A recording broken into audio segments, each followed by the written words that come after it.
ইউনূসের সঙ্গে সাক্ষাৎ করে ভুল বোঝাবুঝির অবসান চান টিউলিপ। ফিরতি যাত্রায় সবাইকে মাস্ক পরার অনুরোধ রেলপথ মন্ত্রণালয়ের। ভোট ডাকাতির চেষ্টা করলে হাত অবশ করে দেওয়া হবে। এদিকে চাঁদপুরে কোরবানির পশু জবাই করতে গিয়ে আহত ৩ শতাধিক। এবং সর্বশেষ জানাবো, মার্কিন রাজনীতিতে বড় পট পরিবর্তন, সম্পর্ক ছিন্ন করলেন ট্রাম্প, নতুন দল করছেন মাস্ক। শুনছিলেন সংবাদ শিরোনাম, এবারে বিস্তারিত। ইউনূসের সঙ্গে সাক্ষাৎ করে ভুল বোঝাবুঝির অবসান চান টিউলিপ। যুক্তরাজ্যের সিটি মিনিস্টারের পদ থেকে পদত্যাগ করা টিউলিপ সিদ্দিক বাংলাদেশের অন্তর্বর্তী সরকারের প্রধান উপদেষ্টা ডক্টর মোহাম্মদ ইউনূসের সঙ্গে সাক্ষাৎ করতে চান। প্রধান উপদেষ্টা লন্ডন ভ্রমণের সময় এর সাক্ষাৎ করতে চান তিনি। এই সাক্ষাতে বাংলাদেশি সরকারের সঙ্গে ভুল বোঝাবুঝির অবসান করতে চান টিউলিপ, যারা কিনা সাবেক সিটি মিনিস্টারের বিরুদ্ধে দুর্নীতির অভিযোগ মামলা করেছিল। বাংলাদেশে গত বছরের আগস্টে ছাত্র জনতার অভ্যুত্থানে ক্ষমতাচ্যুত প্রধানমন্ত্রী শেখ হাসিনার ছোট বোন শেখ রেহানার মেয়ে টিউলিপ সিদ্দিক। গত সপ্তাহে টিউলিপের খালার বিরুদ্ধে মানবতা বিরোধী অপরাধের শুনানি হয়, তবে এই সময় উপস্থিত ছিলেন না শেখ হাসিনা। টিউলিপ ও তার মা শেখ রেহানার বিরুদ্ধে একাধিক অভিযোগ এনেছে দুর্নীতি দমন কমিশন। সংস্থাটির দাবি, টিউলিপ কিংবা তার মা ক্ষমতায় অপব্যবহার করে ৭,২০০ স্কয়ার ফুটের প্লট বা জমি নিয়েছেন, তবে এসব অভিযোগ অস্বীকার করে আসছেন টিউলিপ। তার আইনজীবীরা বলছেন, এ অভিযোগ রাজনৈতিক উদ্দেশ্য প্রণোদিত এবং এর কোনো ভিত্তি নেই। পরবর্তীতে টিউলিপ দাবি করেন, বাংলাদেশি কর্তৃপক্ষ অভিযোগের বিষয়ে তার সঙ্গে কোনো যোগাযোগ করেনি। গত বছর ইকোনমিক সেক্রেটারি ও সিটি মিনিস্টার পদ থেকে পদত্যাগ করেন টিউলিপ, তবে তার বিরুদ্ধে আনিত কোনো অভিযোগের প্রমাণ পায়নি যুক্তরাজ্য সরকার। গার্ডিয়ান বলছে, নোবেলজয়ী অর্থনীতিবিদ মোহাম্মদ ইউনূসকে চিঠি দিয়েছে টিউলিপ। ওই চিঠিতে ইউনূসের সঙ্গে সাক্ষাতের অনুরোধ করেন সাবেক সিটি মিনিস্টার। এ সাক্ষাতে চলমান বিতর্ক নিয়ে নিজের অবস্থান তুলে ধরতে চান তিনি। চিঠিতে টিউলিপ লিখেছেন, তিনি আশা করেন সম্ভাব্য বৈঠক ঢাকার দুর্নীতি দমন কমিটির দ্বারা সৃষ্ট ভুল বোঝাবুঝি দূর করতে সাহায্য করবে। এছাড়া আমার মায়ের বোন শেখ হাসিনার সঙ্গে আমার সম্পর্কের বিষয়টি তুলতে চায়। সাবেক সিটি মিনিস্টার চিঠিতে লেখেন, আমি একজন যুক্তরাজ্যের নাগরিক, জন্মেছি লন্ডনে এবং হ্যামস্টেড ও হাউগেটের মানুষদের জনপ্রতিনিধি হিসেবে দীর্ঘ ১ দশক কাজ করেছি।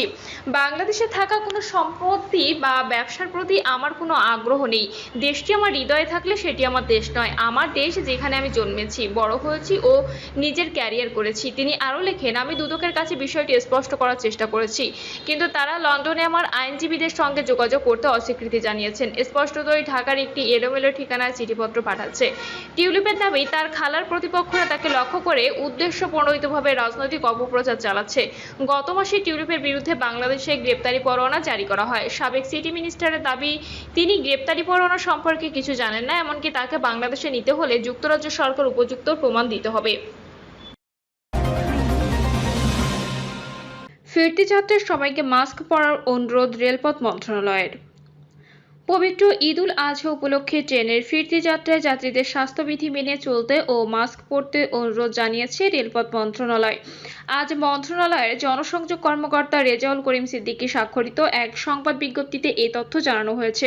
বিজ্ঞপ্তিতে বলা হয়, সম্প্রতি কোভিড-19 সংক্রমণ হারের ঊর্ধ্বগতি বিবেচনা করে জনসমাগমপূর্ণ এলাকায় সকলকে মাস্ক পরার জন্য অনুরোধ জানিয়েছেন স্বাস্থ্য ও পরিবার কল্যাণ মন্ত্রণালয়। বিশেষত বয়স্ক ও অসুস্থ ব্যক্তিদের জনসমাগমপূর্ণ স্থান এড়িয়ে চলার পরামর্শ দেওয়া হয়েছে। এর পরিপ্রেক্ষিতে ঈদ পরবর্তী ট্রেন যাত্রায় সকল যাত্রীকে স্বাস্থ্যবিধি মেনে চলা ও মাস্ক পরার জন্য রেলপথ মন্ত্রণালয়ের পক্ষ অনুরোধ করা হয়েছে। ভোট ডাকাতির চেষ্টা করলে হাত অবশ করে দেওয়া হবে। বাংলাদেশ জামায়াত ইসলামীর আমির ডক্টর শফিকুর রহমান বলেছেন, ফ্যাসিবাদ এখনো বাংলাদেশে টিকে আছে, আমরা এটা মেনে নেব না। কেউ আগামী নির্বাচনে ভোট ডাকাতির চেষ্টা করলে তার হাত অবশ করে দেওয়া হবে। দেশের সাম্য ও ন্যায়ের ভিত্তিতে বৈষম্যহীন সমাজ গঠনের আহ্বান জানিয়ে তিনি বলেন, অতীতে অনেকে সোনার বাংলার স্বপ্ন দেখিয়ে দেশকে শ্মশানে পরিণত করেছে, সেই ভুল আর করতে দেওয়া যাবে না। মানুষের চাওয়া হলো সমাজের পরিবর্তন, তাই সব ইসলামী শক্তিকে এক হয়ে কাজ করতে হবে, তবে শয়তানের বিভেদ সৃষ্টির প্রচেষ্টা থেকেও সতর্ক থাকতে হবে।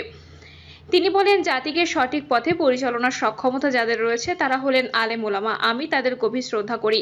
আলেমদের হাতে যদি দেশের নেতৃত্ব থাকে তবে বাংলাদেশ একটি সুন্দর ও কল্যাণময় রাষ্ট্রে পরিণত হবে। ধর্মীয় ও নৈতিক নেতৃত্ব ছাড়া কোনো সমাজের স্থায়ী উন্নয়ন সম্ভব নয়। যিনি মেহরাবে দাঁড়িয়ে নামাজের ইমামতি করেন তিনিই সমাজের নেতৃত্বদানের উপযুক্ত ব্যক্তি, কারণ তার মধ্যে রয়েছে সমাজকে সত্য ও ন্যায়ের পথে পরিচালনার মূল যোগ্যতা। চাঁদপুরে কোরবানির পশু জবাই করতে গিয়ে আহত ৩ শতাধিক। চাঁদপুরে কোরবানির পশু জবাই ও মাংস প্রস্তুত করতে গিয়ে ৩ শতাধিক ব্যক্তি আহত হয়েছেন। এর মধ্যে শুধু চাঁদপুর শহরেই আহত হয়েছেন ১.৫ শতাধিক। সকাল ১০টা থেকে রাত ১১টা পর্যন্ত চাঁদপুর সরকারি জেনারেল হাসপাতালে আহতরা এসে চিকিৎসা নেন। এছাড়া উপজেলা স্বাস্থ্য কমপ্লেক্সে ও বেসরকারি হাসপাতাল থেকে চিকিৎসা নিয়েছেন আরও ১.৫ শতাধিক। কোরবানির পশু জবাই ও মাংস প্রস্তুত করতে গিয়ে কারো কারো আঙ্গুলও কাটা পড়েছে।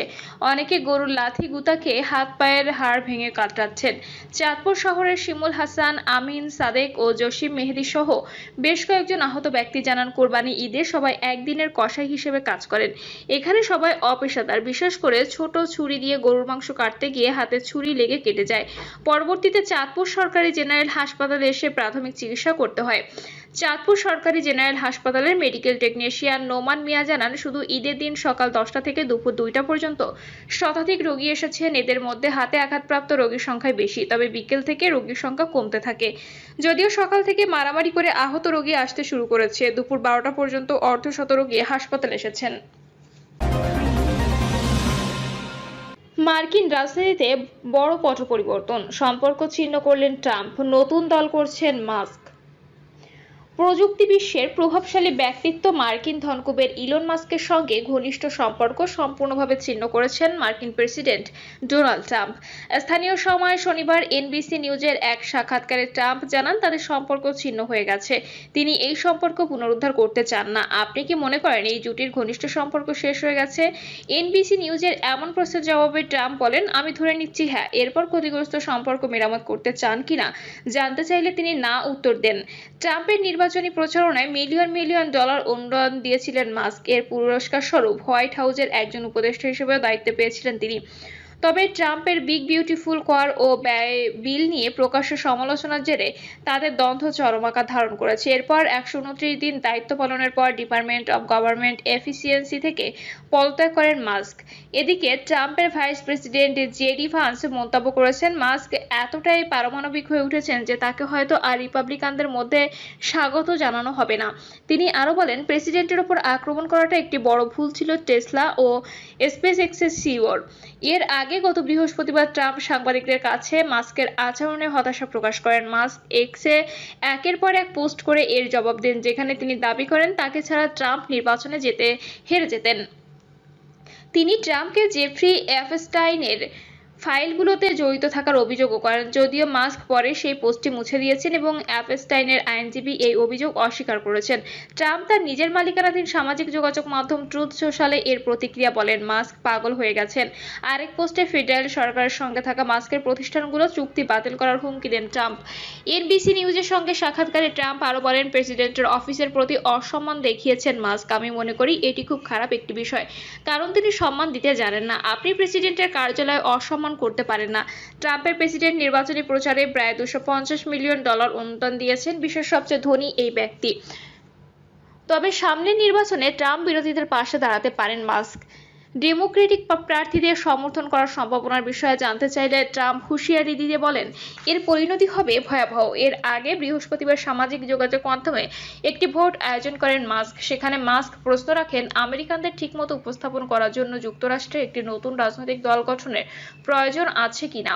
এ প্রশ্নের উত্তরে নতুন রাজনৈতিক দল গঠনের সম্মতি জানায় 80% মানুষ। এরপরই মাস্ক আরেক পোস্টে লেখেন, জনতা রায় দিয়েছে। যুক্তরাষ্ট্রের নতুন পার্টির প্রয়োজন রয়েছে যা 80% মানুষের প্রতিনিধিত্ব করবে, আর ঠিক 80% মানুষের সম্মতি জানিয়েছে। এটাই নিয়তি। এর একদিন পর গত শুক্রবার ভোটের ফলের ওই পোস্ট শেয়ার করে মাস্ক সম্ভাব্য একটি রাজনৈতিক দলের নাম জানিয়ে লেখেন, দ্য আমেরিকা পার্টি। মাস্ক এ বিষয়ে খোলসা করে আর কিছু না বললেও তার নতুন দল খোলার বিষয়টি বেশ আলোচনার জন্ম দিয়েছে। প্রিয় দর্শক, এই ছিল এখনকার সর্বশেষ সংবাদ আপডেট। সব সংবাদ পেতে চ্যানেলটি সাবস্ক্রাইব করে বেল আইকনটি ক্লিক করে রাখুন।